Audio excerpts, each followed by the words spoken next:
السلام عليكم ورحمة الله وبركاته. وعليكم السلام ورحمة الله وبركاته يا شيخنا. أبا عبد الرحمن كيف الحال؟ الحمد لله يا شيخنا. تأخرنا. نعم يا شيخ. إن الحمد لله نحمده ونستعينه ونستغفره ونعوذ بالله من شرور أنفسنا وسيئات أعمالنا. من يهده الله فلا مضل له ومن يضلل فلا هادي له. أشهد أن لا إله إلا الله وحده لا شريك له وأشهد أن محمدا عبده ورسوله صلى الله عليه وآله وسلم. أما بعد, in continuation of the reading of the book Seerah A'ishah from Siyar A'alām An-Nubala by Al-Hafidh Adh-Dhahabi rahimahullah Shamsuddin. In the last class we were on ذكر شيء من عالي حديثها, ذكر شيء من عالي حديث عائشة رضي الله عنها. Al-Imam Adh-Dhahabi was mentioning some of the reports he directly reported from Āishah radiyallahu anha with his own isnad, rahimahullah. We read the first one from page 193, the last line on the page. The last line on page 193, where Al-Imam Adh-Dhahabi rahimahullah mentioned his isnad up to Al-Imam Muhammad ibn al-Muthanna Abu Musa al-Basri in a hadith that ended that أن النبي صلى الله عليه وآله وسلم لما جاء إلى مكة دخلها من أعلاها وخرج من أسفلها.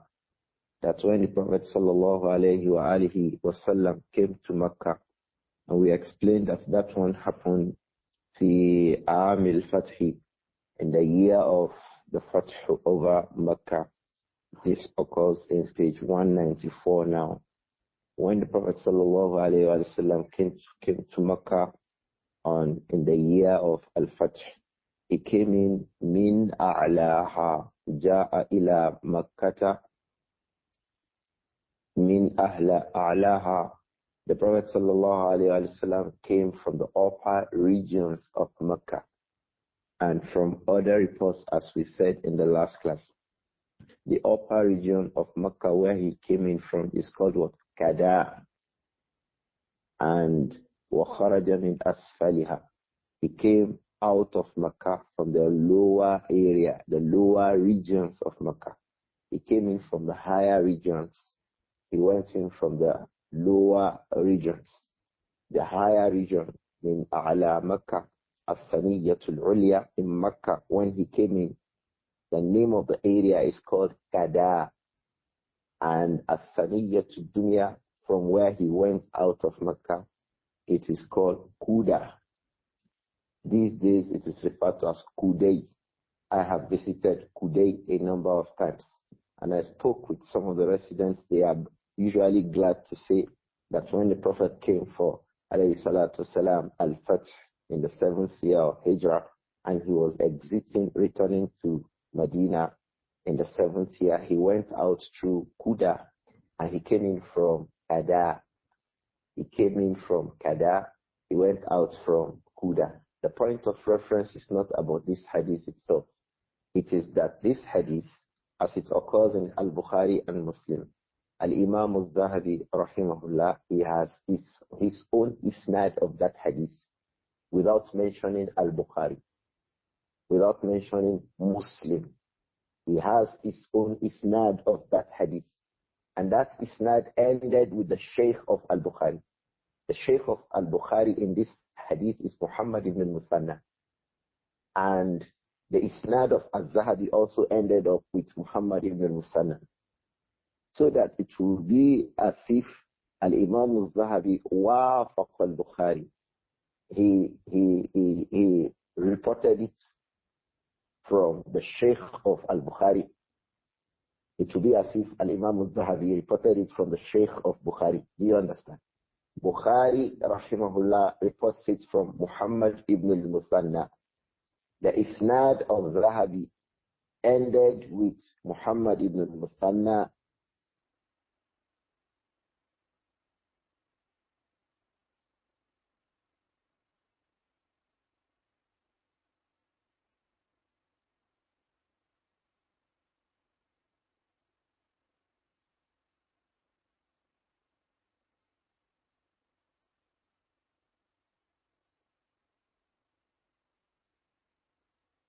Reported scholars of hadith are glad about things like this. There's a hadith in Bukhari, there's a hadith in Muslim.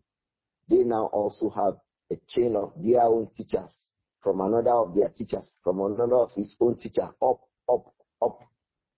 onto the person from whom Al-Bukhari reported it, without mentioning Al-Bukhari.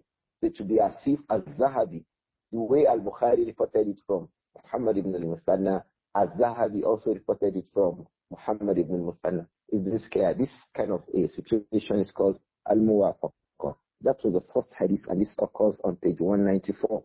The second hadith was a hadith where Al-Imam Al-Dhahabi also mentioned his isnad, rahimahullah.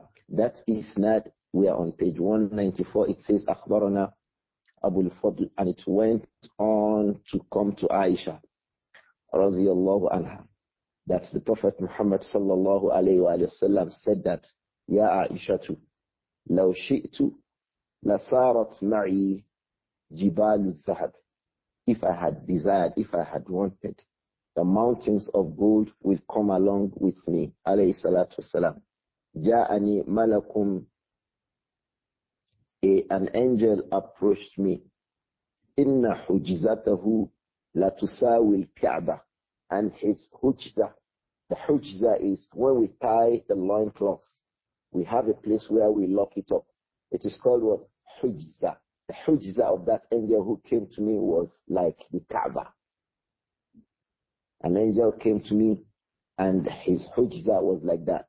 فقال, that angel said to me, Inna rabbaka yaqra'u alayka salam. Oh Muhammad, your Lord is saying taslim to you. Allah is saying assalamu alayk. Ya Muhammad, Inna rabbaka yaqra'u alayka salam wa yaqulu laka in shi'ta nabiyyan abda. And Allah is saying to you, in shi'ta, if you want, O Muhammad, nabiyyan abda, yani kunta nabiyyan abda, you will be made a prophet who is a servant of Allah. Wa in shi'ta nabiyyan malika. And if you also desire, you will be made a prophet who is also a king, like Sulaiman alayhi salatu wasalam was from amongst Allah's messengers, and he was also a king, like Dawood alayhi salatu wasalam, and perhaps others that we have not been told about. But we know about Sulaiman and who? And Dawood. Do you want this kind of a status? Or you want the status of Nabiyun Abdul, a Nabi and a servant, ardent, really servant of Allah, subhanahu wa ta'ala. فَنَظَرْتُ إِلَى جِبْرِيلٍ. The Prophet said, alayhi salatu salam, when that angel that I had asked, that I had talked about, when he asked me, I looked at Jibreel, alayhi salatu salam, فَأَشَارَ إِلَيَّ. Jibreel gestured to me, and دَعْ نَفْسَكَ. Jibreel gestured to me, دَعْ نَفْسَكَ. Humble yourself. فَقُلْتُ. Thereupon I said, Nabiyan Abda. I desire to be a prophet of Allah, who is also what? A servant of Allah. He said, alayhi salatu wasalam, وَكَانَ رَسُولُ اللَّهِ صَلَّى اللَّهُ عَلَيْهِ وَسَلَّمَ. So our messenger, alayhi salatu wasalam, is كَانَ نَبِيًّا عَبْدًا. He was a servant of Allah and then a prophet of Allah subhanahu wa ta'ala. That's why Allah called him with that in the Quran, in Surah Al-Isra, when he said, Subhanalladhi asra bi'abdihi laylan abdihi. Allah referred to the Prophet Muhammad alayhi salatu wasalam as what? Abd, my servant. And if Allah would say that the messenger was a servant, he was actually full of servitude to Allah subhanahu wa ta'ala. It also means that serving Allah subhanahu wa ta'ala is from the aspects of being humble towards Allah. Because Jibreel said, Da' nafsak, humble yourself. Humbling himself was to become an abd of Allah. So from the aspects of humbling ourselves is to be what? Devoted to Allah in ibadah. From the aspects of humbling ourselves is to be what? Devoted to Allah. Tadarru'an wa khufiyatan. Expressing your weakness towards Him. They are from the aspects of humility. Especially when we refer to Allah subhanahu wa ta'ala. It says, فَكَانَ بَعْدَ ذَلِكَ لَا يَأْكُلُ مُتَّكِئًا. After that incident, the Prophet would not eat alayhi salatu wasalam muttaki'ah while reclining. The scholars say that means when he eats alayhi salatu wasalam, he will not recline to his right and then be eaten. Neither will he recline to his left and then be eaten. Nor will he rest his back and then be eaten, reclining, or rest towards the front and then be eaten. When we eat, stand alone, sit alone, stay alone, be yourself, pack up yourself, and don't recline to either of the sides when you eat. Why? The Prophet did not used to do so. Alayhi salatu wassalam. فَكَانَ بَعْدَ ذَلِكَ لَا يَأْكُلُ مُتَّكِئًا. So thereupon, after that, the Prophet alayhi salatu wassalam, he would not eat while reclining. Yes, we know there's another hadith in Sahih al-Bukhari when the Prophet said, alayhi salatu wassalam, Inni la a'kulu muttaki'a. As for me, I will not eat while reclining. I should quickly answer a question here. Does it mean that it is haram to eat while reclining? No. But it is khilaful awla. It is different from the best thing. It is not the best thing to do to eat while reclining. But it is not haram to eat while reclining. Maybe the best ruling it would have is that it is makruh. Because this is from the aspects of khilaful awla. That is something that other than it is better than it. So other than it is better means when we eat, we should not recline. That is why it is now permissible. It may be encouraged. It may even be permissible. It may even be compulsory if there is a pressing need for the person to eat while reclining. Maybe someone who has an injury, he can't sit upright or the like of that. Those kinds of persons, their condition makes it either encouraged or permissible. In fact, it may make it compulsory for them to eat while reclining. But when the individual is normal and regular, he should avoid to eat while reclining. There are a lot of medical issues around this, eating while reclining and all of these. But the point we can deduce from that is that it is from the aspects of the Prophet showing humility to Allah subhanahu wa ta'ala. That after that time, la ya'kulu muttaki'a. The Messenger alayhi salatu wasalam stopped eating while reclining, yaqul, and then he would say, A'kulu kama ya'kulu al-abdu. A'kulu kama ya'kulu al-abd. I would eat as a servant eats. If you have a servant in the house, how do they eat? You know, as the servant eats, he's working. I mean, doing some work. Or that they would only quickly, briefly leave the work to quickly eat and go back to work. How do they eat? So they eat the food quickly, and then they are not so relaxed, taking one eye after the other. They make it swift, and then they are sitting down. It's not so relaxed. Why? They have jobs to do. So for us, we have things to do. We have tilawatul Quran to make. We have nawafil to make. We have lessons to deliver. We have books to study. We have people to attend to. We have telephone calls to respond to. So all of these would not make you sit down so relaxed, taking 1-2 hours eating a food while reclining. This is not a good thing for a Muslim to do. So the Prophet ﷺ, from his humility, is that he said, A'kulu kama ya'kulu al-abd. I would eat as a servant would eat. Wa ajlisu kama yajlisu al-abd. And I would sit down as a servant would sit down. I will not sit down raising my shoulders, looking down upon all others in the circle and in the gathering. This hadith, we are not actually interested in the meaning of the hadith.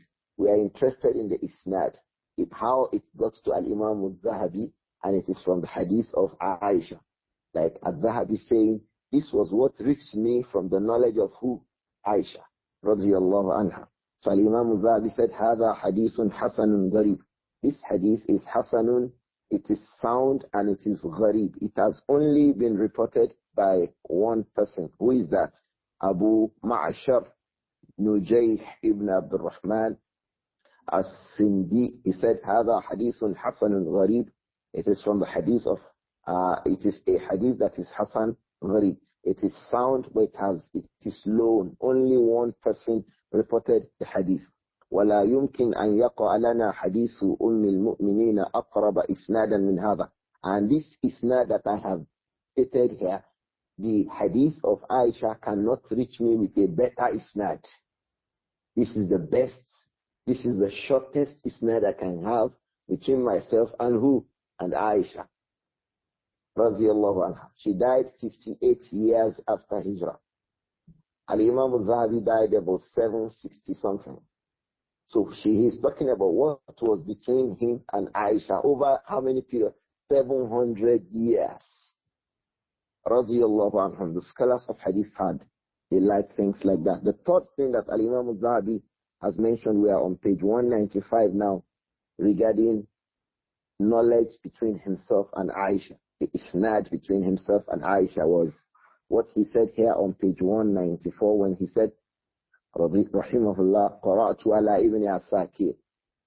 I read to our teacher Ibn Asakir and Abi Rawh, who was reporting from Abu Rawh, who said, أخبرنا تميم, حدثنا أبو سعد, أخبرنا ابن حمدان, أخبرنا أبو يعلى.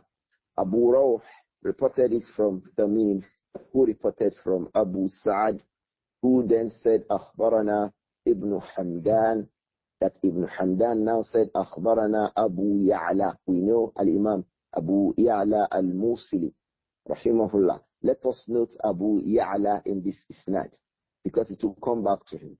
Abu Ya'la Al-Musili, he was the Shaykh of Al-Imam Al-Nasa'i in this hadith that we want to read.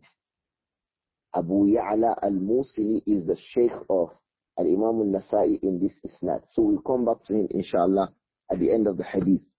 So Abu Ya'la said, Rahimahullah, حدثنا Abu Ma'mar, Ismail ibn Ibrāhīm, and Ali ibn Hashim, and Hisham ibn Urwa, and Bakr ibn Wa'il, and Zuhri, and Urwa ibn Zubayr, and Āishah radiyallahu anha qalat. This isnad also ends with who? Āishah. Don't forget, it is about what Adh-Dhahabi has reported from Āishah, from knowledge. So Āishah said, radiyallahu anha, in this isnad, قالت ما ضرب رسول الله صلى الله عليه وآله وسلم امرأة قط. The Prophet صلى الله عليه وآله وسلم never beat a woman. ما ضرب رسول الله عليه الصلاة والسلام امرأة قط. The Messenger alayhi salatu wasalam never beats a woman, never. And it is from two angles. The women under the Messenger alayhi salatu wasalam were highly ethical and nobly behaving women. So they don't have to be beaten because their character was noble. Their worship was superb, radiyallahu anhunna. They are not from the class of women who may be beaten. The other side of the coin was that the Prophet ﷺ was the noblest of all human beings. Noble people don't beat women. Most eminent of the people, like the Prophet said, ﷺ, you will not find the best of the ummah beating the women. Some of the scholars say what that meant is that you never find me, because I am the best of the ummah, beating my wives. ﷺ. So Āishah said, مَا ضَرَبَ رسول الله صلى الله عليه وآله وسلم امرأة قط. The Messenger عليه الصلاة والسلام never beat a woman at all. ولا ضرب خادما له قط. He never beat a servant that he had. Some people beat their servants. Maybe the servant heard. They begin to say, come here. They pick a cane and begin to beat and beat and beat and beat the servant, even beyond the mistake of the servant. We remember that during the time of the Prophet ﷺ, someone had beat his servant, one of the companions. The hadith occurs in Sunan Abi Dawud. He had beat his servant beyond what the servant did. The Prophet told him, ﷺ, the revenge will be taken back against you on the day of Qiyamah. But as for the Messenger, ﷺ, مَا ضَرَبَ خَادِمًا قَبْتُ. He never ever, ﷺ, shay'a. He didn't even use his hand to beat anything. Illa an yujahida fi sabilillah. Except during jihad. Fi sabilillah. Upon the path of Allah. وَمَا نِيلَ مِنْهُ شَيْءٌ فَانْتَقَمَهُ مِنْ صَاحِبِهِ. Subhanallah. The Prophet sallallahu alayhi wa sallam was not insulted. مَا نِيلَ مِنْهُ. The Prophet alayhi salatu wasalam, مَا نِيلَ مِنْهُ شَيْءٌ. Nothing was used to cause him harm. Alayhi salatu wasalam. فَانْتَقَمَهُ مِنْ صَاحِبِهِ. And then he paid back that person who caused him harm with a revenge. The Prophet never took a revenge. Nobody did something against him. And then he took a revenge. Alayhi salatu wasalam. He said, مَا نِيلَ مِنْهُ شَيْءٌ. Nothing was used to bring harm to him. فَانْتَقَمَهُ مِنْ صَاحِبِهِ. And then he would now do that same thing and return it to the person who did it to him. He never took a revenge. He never retaliated, alayhi salatu wasalam. I remember that when sihr was directed to him, the companions asked him, who did it? He said, it was so and so person who did it. He said, let us go. And he said, no, don't go. Leave him. Don't meet him. But the Messenger, alayhi salatu wasalam, مَا نِيلَ مِنْهُ شَيْءٌ فَانْتَقَمَهُ مِنْ صَاحِبِهِ.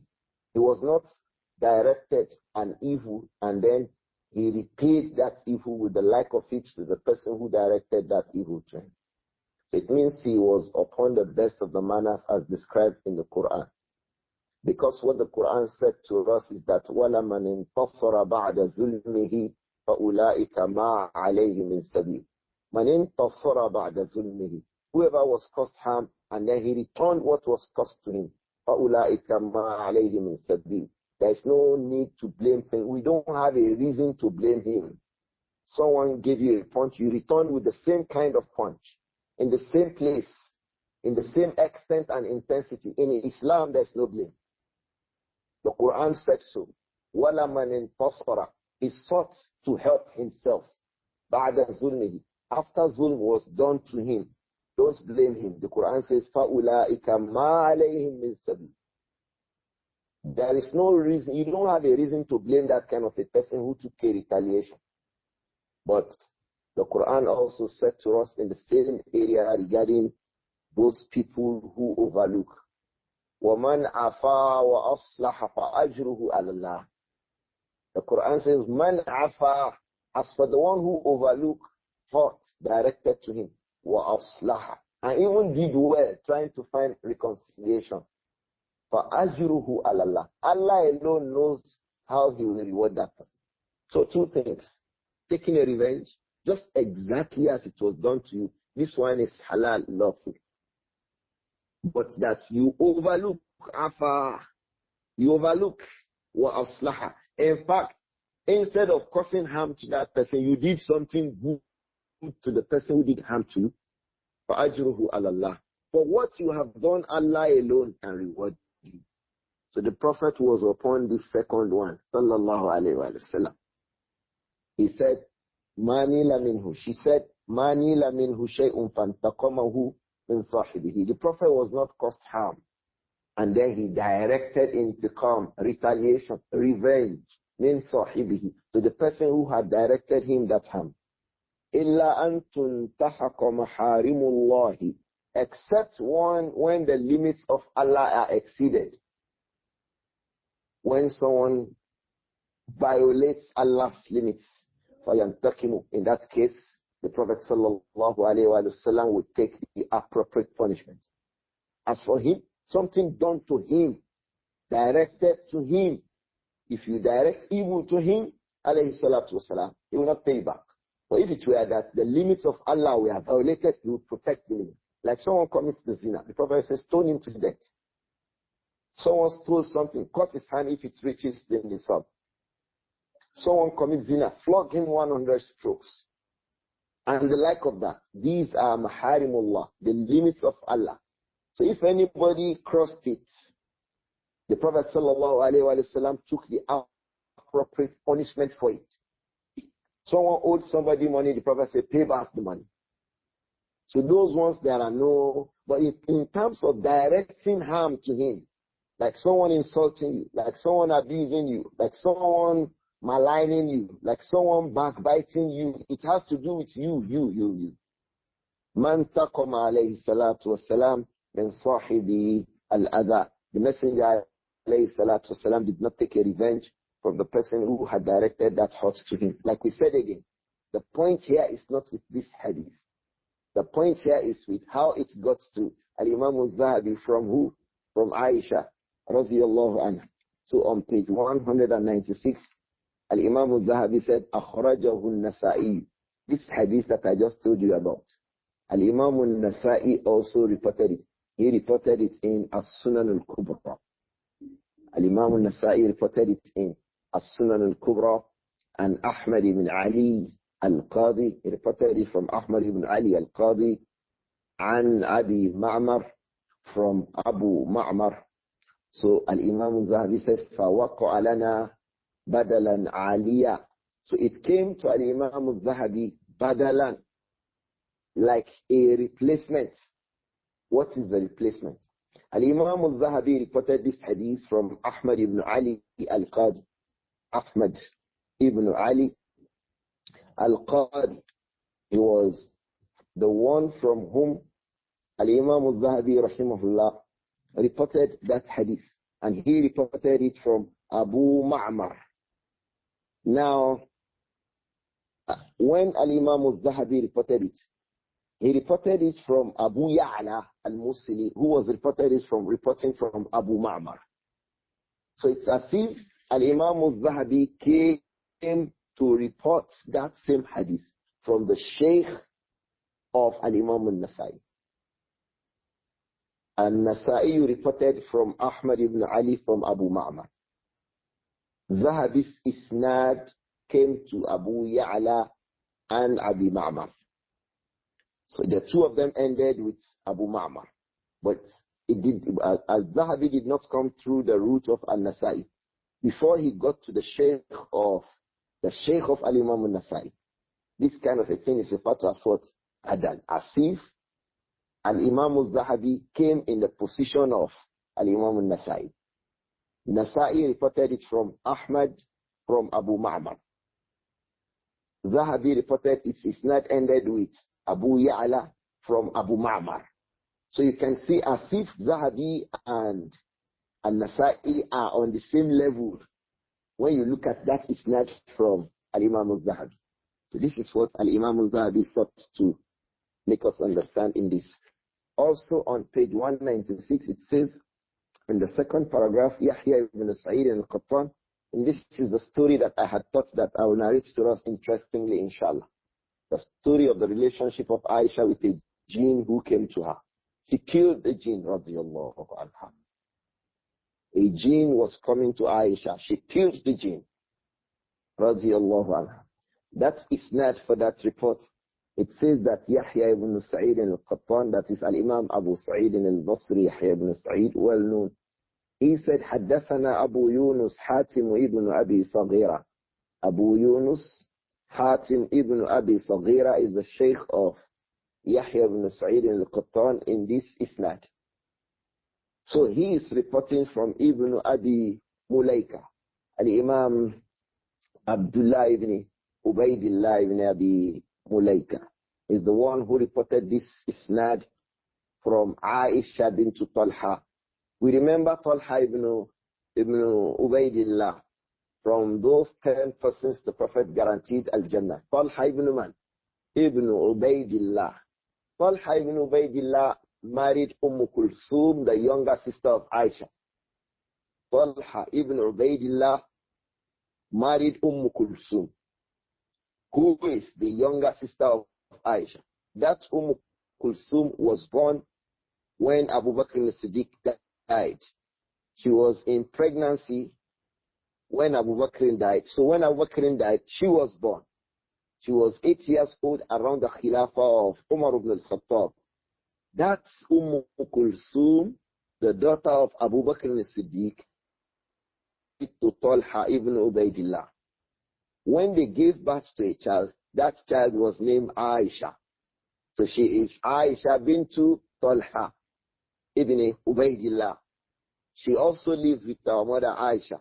This woman, Āishah bintu Talha, the daughter of Kulthum and Talha, she was mentioned to be one of the most beautiful women in this ummah. She was very beautiful, radiyallahu anha. She was mentioned to be slim, tall, beautiful, very brilliant. Every man wanted to have something to do with her. There's an author in Al-Adab al-Mufrad that men used to write her letters, asking her about her condition, about her affairs. And our mother Āishah would say, they have started writing you letters. Reply them. If they send you gifts, tell me. If we can't send you those gifts, send them those gifts. I will buy gifts for you to reply. Send them gifts to as they send you gifts. This Āishah bint Talha. She was very beautiful and she was with Āishah and she was very brilliant. She knew how to read and write. Radiyallahu anha. So this woman, Āishah bint Talha, she was the one who reported from our mother radiyallahu anha, Āishah bint Siddiq, أنها قتلت جانا. Āishah bint Talha said that Āishah Siddiqa radiyallahu anha قتلت جانا. She killed a jinn. فأتيت في منامها. So she was approached in her dream. Radiyallahu anha. And it was said to her, Wallahi, laqad qatalta muslima. You have killed a Muslim, O Āishah. قالت, she replied in the dream, لو كان مسلما لم يدخل على أزواج النبي عليه الصلاة والسلام. If he was a Muslim, he would not come into the room of Āishah, the wife of the Prophet. He would not come into the apartments of the wives of the Prophet, if he's a Muslim. So why was he coming into our apartments, if he was a Muslim? Radiyallahu anha. Fakir, it was replied to her in the dream, أَوَكَانَ يَدْخُلُ عَلَيْكِ إِلَّا وَعَلَيْكِ ثِيَابُكِ أَوَكَانَ يَدْخُلُ عَلَيْكِ إِلَّا وَعَلَيْكِ ثِيَابُكِ.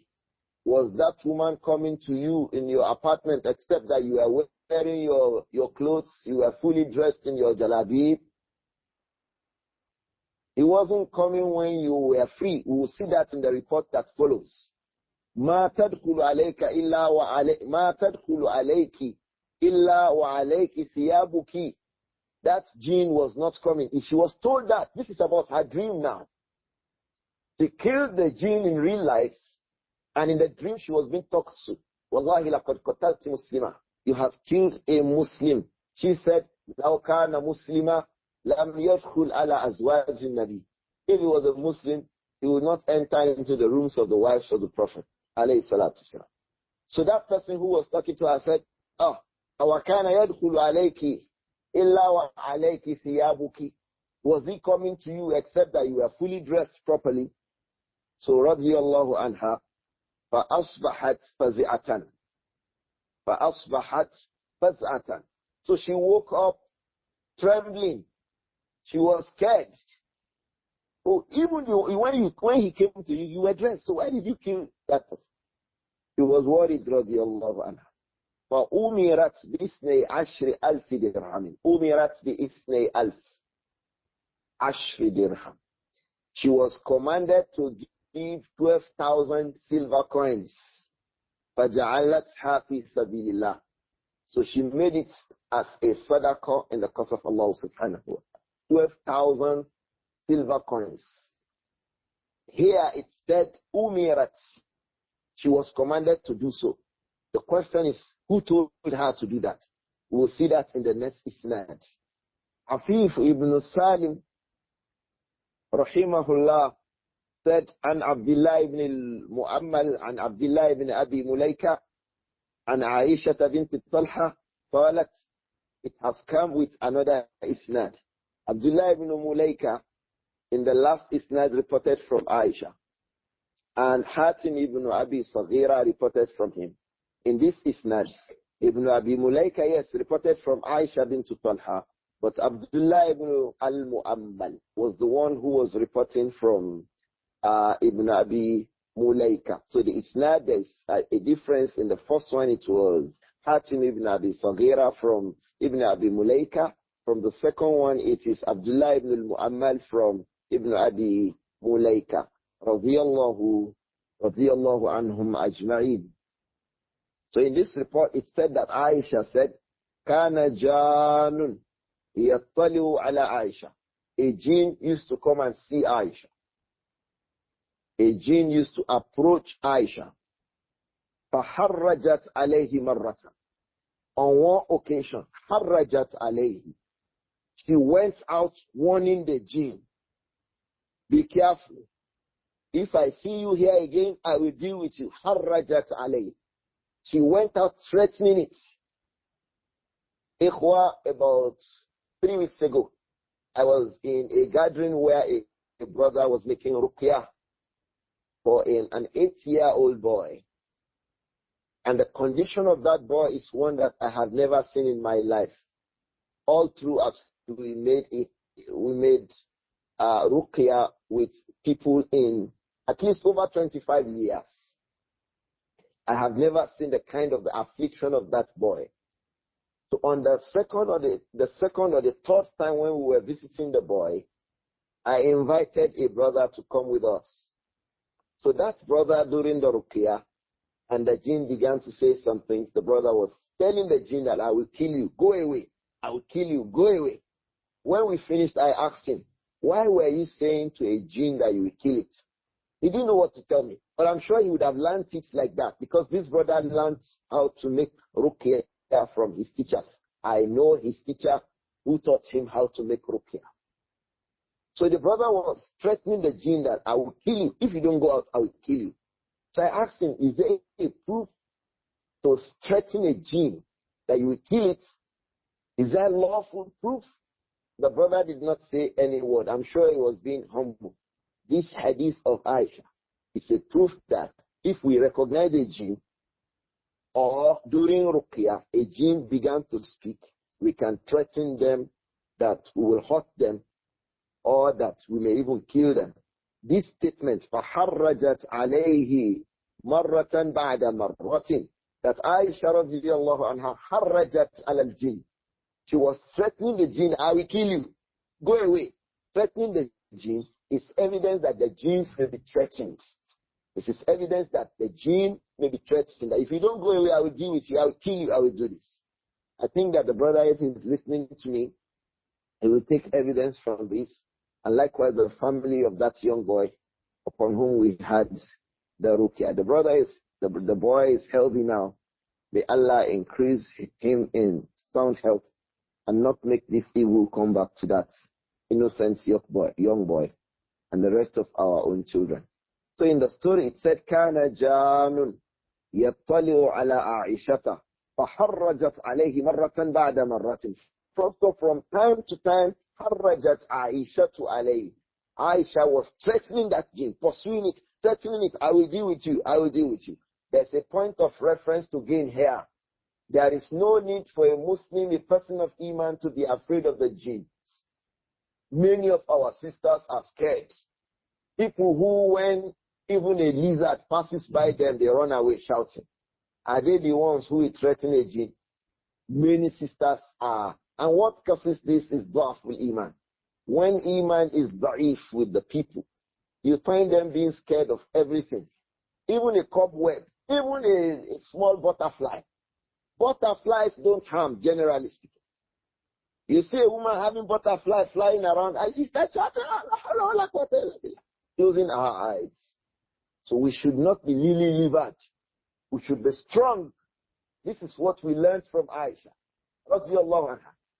حَرَّجَتْ عَلَيْهِ مَرَّةً بَعْدَ مَرَّةٍ. She threatened the jinn from time to time. Go away from here. I will deal with you. I will deal with you. Radiyallahu anha. فَأَبَى إِلَّا أَنْ يَظْهَرَ. The jinn was refusing, coming back to her, appearing to her. فَعَدَتْ عَلَيْهِ بِحَدِيدَةٍ. So she went and became aggressive against it. بِحَدِيدَةٍ, with a piece of iron. She went against it with a piece of iron. Radiyallahu anha. فَقَتَلَتْهُ. And then she killed the jinn. Radiyallahu anha. Siddiqa bint Siddiq. فَأُتِيَتْ فِي مَنَامِهَا. So they came to her in her dream. Ikhwa, There's a big connection between our daily lives and our dreams. There is a huge connection between the daily life we live and our dreams. And unfortunately, even the daily life as far as our deen is concerned, many of us have not cared properly about it. Not to stay caring about our dreams. Many connections are there, ayyuhal ikhwa, between our dreams and the things we do in day-to-day life, or the things that we have done before, or the things that people do. There's a big, huge connection between dreams and day-to-day life of the individuals. May Allah protect us all. When Āishah killed that jinn, utiyat fi manamiha, she was approached in her dream. Faqīla laha, she was asked, radiyallahu anha, aqatalti fulana, have you killed so and so person? Waqad shahida badra, and the person you killed, the jinn you killed, was the jinn who was present at Badr, at the battle of Badr. وَكَانَ لَا يَطَّلِعُ عَلَيْكِ, and he will not come to you, لَا حَاسِرًا وَلَا مُتَجَرِّدَةً. It will not come to you, حَاسِرًا, when your clothes have fallen off your body. It will not come. وَلَا مُتَجَرِّدَةً, when you deliberately remove, undress your clothes, perhaps in the night, you want to take a rest, it will not come to you at that time. So why did you kill that jinn? إِلَّا أَنَّهُ كَانَ يَسْمَعُ حَدِيثَ رَسُولِ اللَّهِ صَلَّى اللَّهُ عَلَيْهِ وسلم. The only thing that jinn was doing was that whenever you read hadith, radiyallahu anha, it will come to you. It wants to hear hadith. So let us take this. Jinns come to us in our homes sometimes when we teach. A jinn can come to you in your house. They can attend your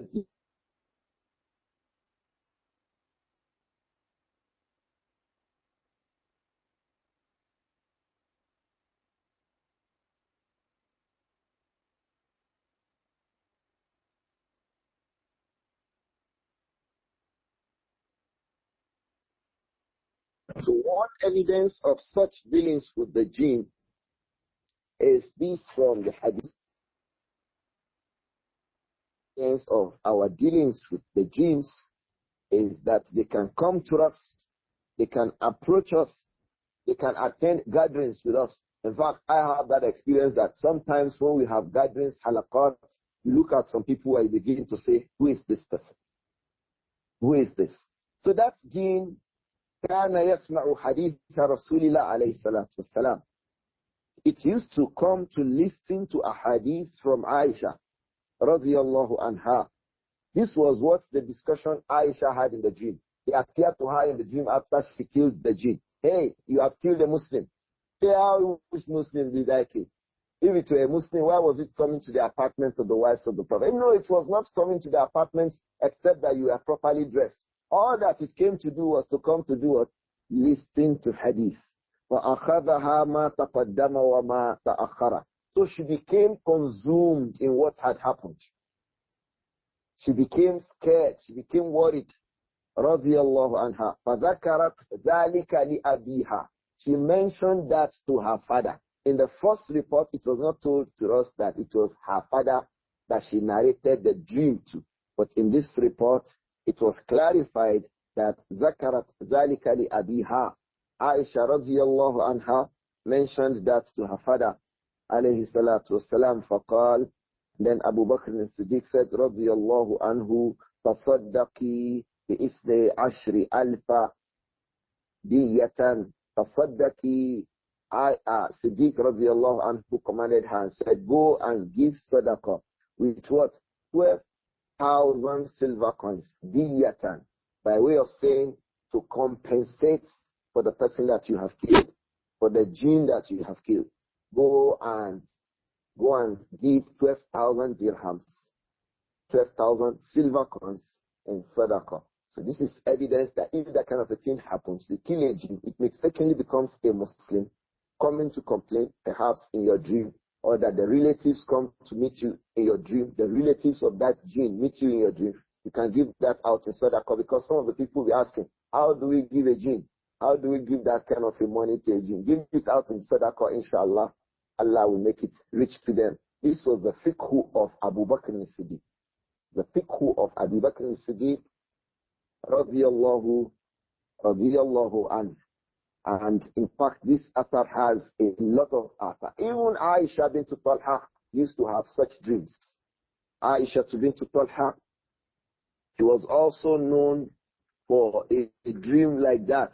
She was the one who had a dream, radiyallahu anha, when her father, Talha ibn Ubaydillah, the grave where they had buried him, the water used to flow into it during rainfall, and it would bring inconvenience to him. Talha appeared to Āishah in her dream. Āishah, his daughter, tell the people to remove me from where I am. Water, flood, comes into my grave. So she went, she told it to the people. They went to the place. They saw that water actually gathers at the grave. His body was removed. The body of Talha ibn Ubaydillah was removed and reburied in another location from the dream that his daughter Āishah had.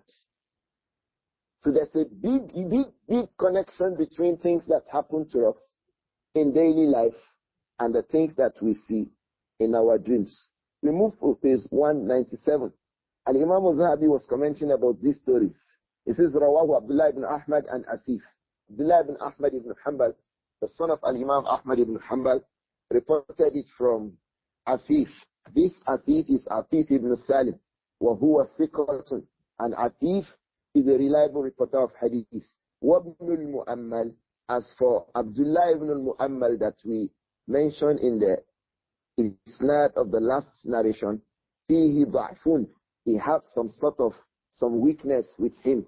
Wa al-isnadul awwal as-sahhu, the first isnad is more authentic than the second isnad.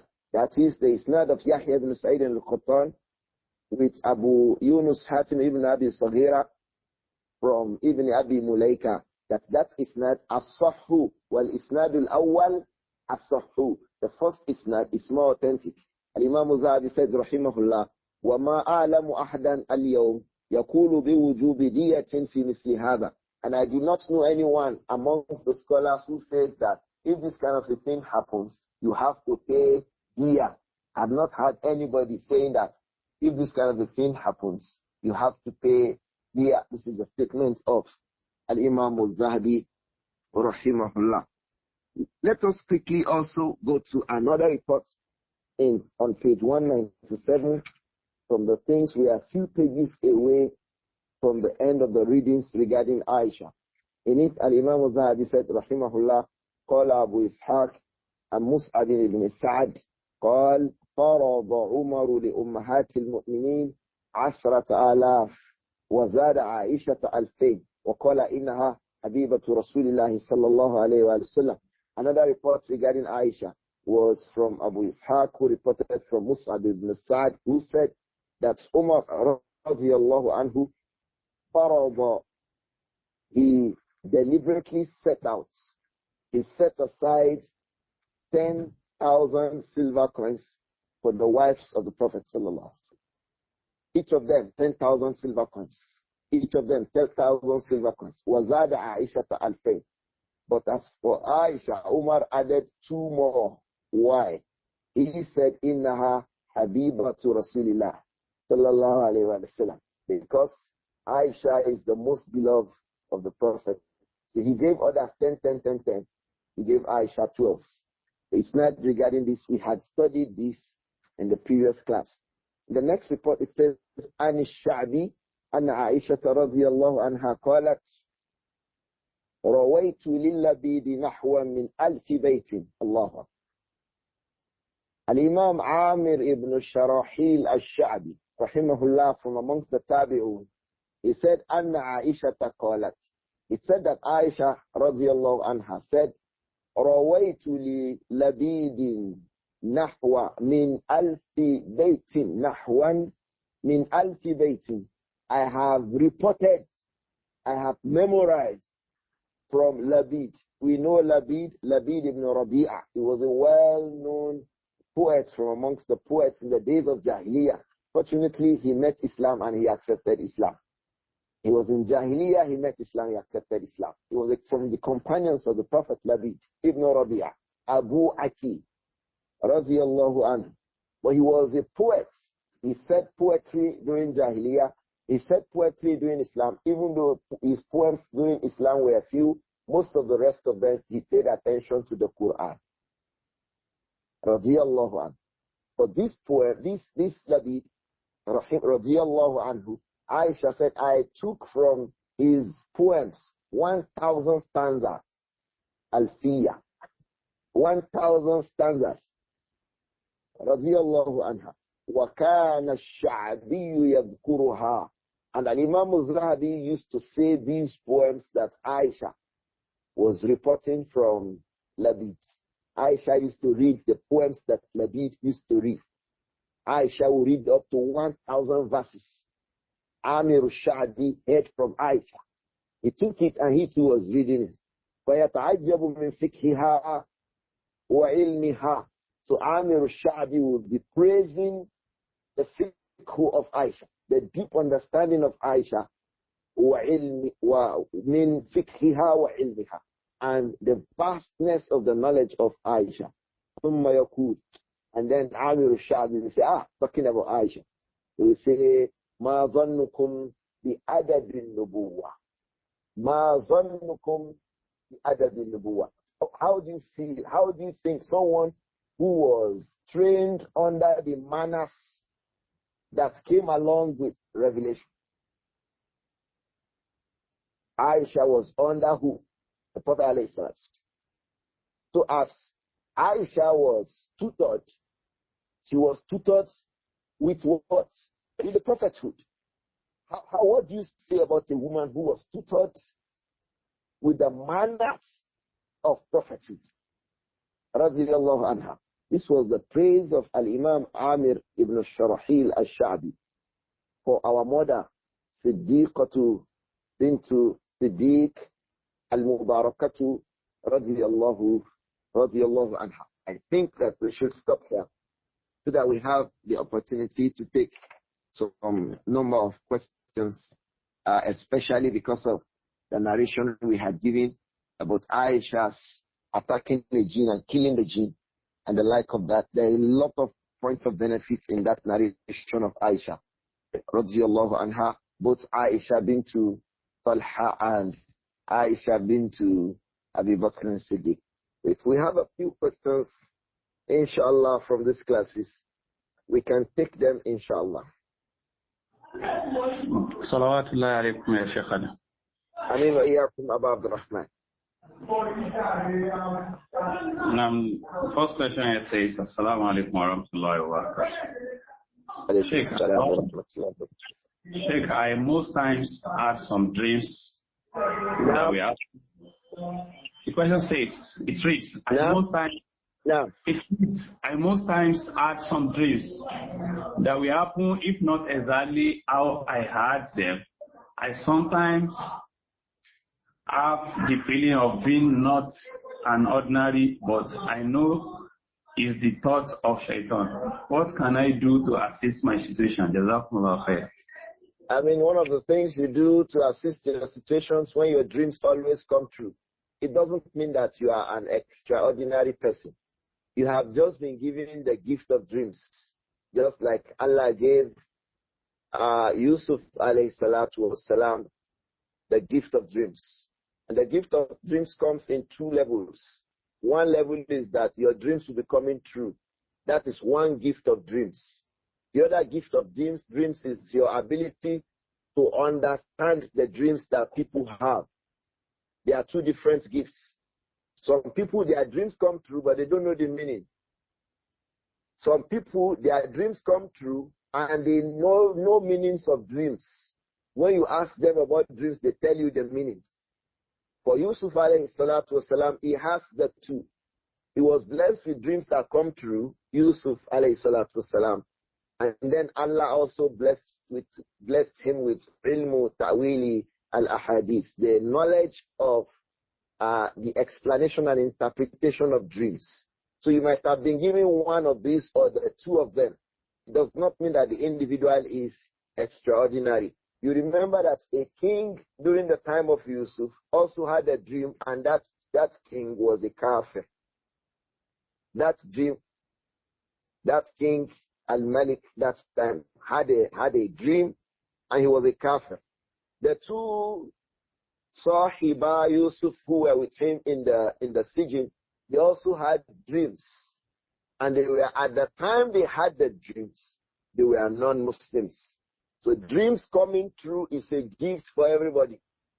That your dream can come true is not only for a Muslim. One evidence is the evidences we have given.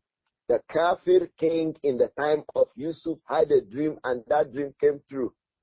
It is true, two Kafir companions who were with him in the prison, they had dreams, and those dreams came true. So that your dreams come true is just a gift, like any other gift. Like a person can be tall, and the other person can be short. The other one who is tall has been given the gift of height by Allah subhanahu wa ta'ala. And the one that is short has been given another special gift too. The same thing, how our eyes see clearly. Some people's eyes can read anything from any distance. As for some people, they have maybe short sight or long sight or astigmatism or whatever. So all these gifts are different from one human being to the other. So one of those kinds of gifts that Allah gives to whom He wills is the gifts of your dreams coming true, or the gifts of understanding dreams. So that does not make you special from other human beings. But the dreams of but the gifts of dreams coming true is different from the dreams or the gift of being able to understand and explain dreams. As for the gift of understanding dreams and explaining it, you also have to learn the fiqh of ta'bir. Ta'bir is explaining dreams, telling the meaning of dreams. It has bawabit and qawaid. It has rules and laws guiding it.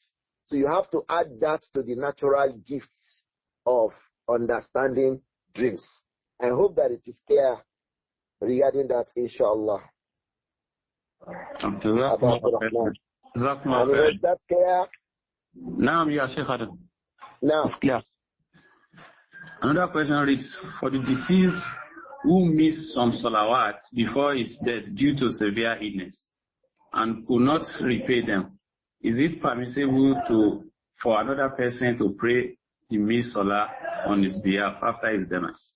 Don't allow your relatives to pass away without observing salah. If they are unconscious, there's no salah on them. Don't forget. So don't count that one. Maybe the salah you think they owe when they are unconscious. When they are unconscious, there's no salah on them. Rufi al-qalamu anhum. The pen has been raised regarding them when they are unconscious.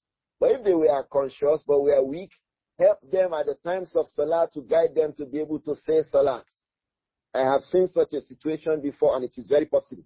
You will be the one guiding them to make wudu. If they can't make wudu, they make tayammum. If they can't make tayammum, they pray like that in the position of lying down. You'll be telling them, Allahu Akbar, Sami Allah al-man hamida. They will be imagining the postures of salah, and they can observe salah. But if they are unconscious, there's no salah on them.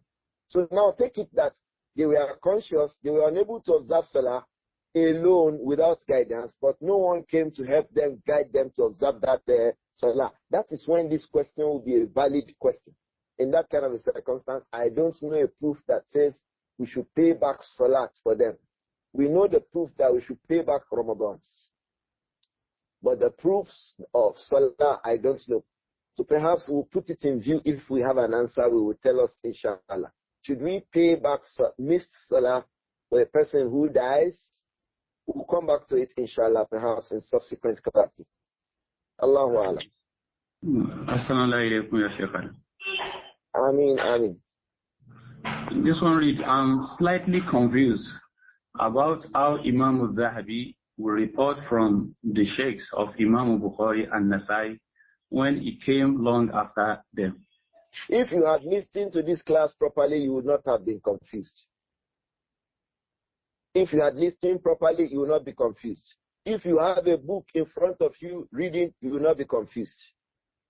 It is not a confusion at all. Imām Adh-Dhahabi mentioned his own isnad up to those shuyukh of Al-Bukhari and An-Nasa'i that we have talked about.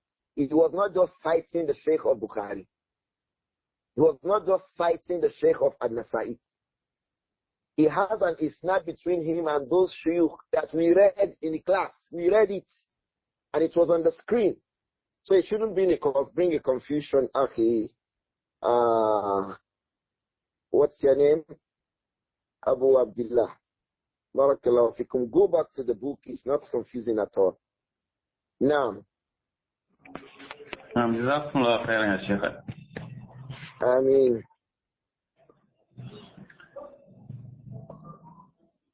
another question I ask. Does authentic hadith in Sahih Bukhari and Muslim more valuable to other authentic hadith in other books of hadith? Authentic ahadith in Bukhari and Muslim, are they stronger than other ahadith or valuable than other authentic ahadith in other books? Yes. Yes. For the first reason that all the ahadith in Al-Bukhari and Muslim, the Ummah has accepted them as authentic. Bukhari and Muslim, the Ummah has ittifaq that they are sahih. So that is one value of those ahadith over others. The second reason why those ahadith in Al-Bukhari and Muslim are stronger is because the conditions of authenticity are general. Now, Al-Bukhari and Muslim went for the best in each of the conditions. It's like saying anybody who has an A in maths will have a gift. Now, Bukhari will say you don't just, and the pass mark for an A is 75, for example. Anybody who has 75 has an A. He is a seeker. Bukhari will say, hey, let him have, I will only accept 95 as A. You know, A is A. In other books of hadith, they are perhaps 75. Bukhari will say, hey, let it be 95.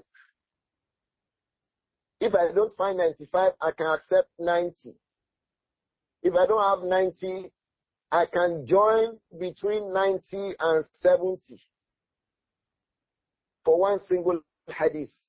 But others, once you have 70, you are an authentic reporter of hadith, and that is, or 75, you are an authentic reporter of hadith, and that is a standard practice. They say that your hadith is sahih. So you find that what Bukhari and Muslim reports, their own ahadith can even be called as-sahih sahih, while the rest are called sahih. I hope that it is clear, inshallah. There are other reasons, but these two reasons will be clear to every one of us, inshallah. Can we call it a day today, Abu Abdurrahman? Naam, ya Shaykhana. Jazakumullah khairan. We'll meet in class tomorrow, inshallah. Naam, ya Shaykhana. Assalamu alaikum wa rahmatullah. Wa alaikum assalam wa rahmatullahi wa barakatuh.